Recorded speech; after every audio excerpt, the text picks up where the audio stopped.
रूसल बाड़े राजा हमर खात नहीं के खाना मा चटनिए खातिर राजा जी चलवले चटकाना मा चटनिए खातिर राजा जी चलवले चटक रूसल बाड़े राजा हमर खात नहीं के खाना मा चटनिए खातिर राजा जी चलवले चटकाना मा चटनिए खातिर राजा जी चलवले चटक कवन उपाय के राजा के मनाई कवन उपाय के राजा के मनाई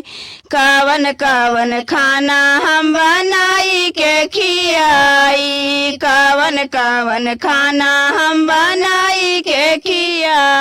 सासू नदिया हमर मारेली में हाना मा चटनिए खातिर राजा जी चलवले चटकाना मा चटनिए खातिर राजा जी चलवले चटकाना कहेलन राजा हमसे दिलावा के बतिया कहेलन राजा हमसे दिलावा के बतिया कवन सवतिया उनकर मार लीले मातिया कवन सवतिया उनकर मार लीले माती मारे खातिर ढूंढत रहले कवन बहाना मा चटनिए खातिर राजा जी चलवले चटकाना मा चटनिए खातिर राजा जी चलवले चटक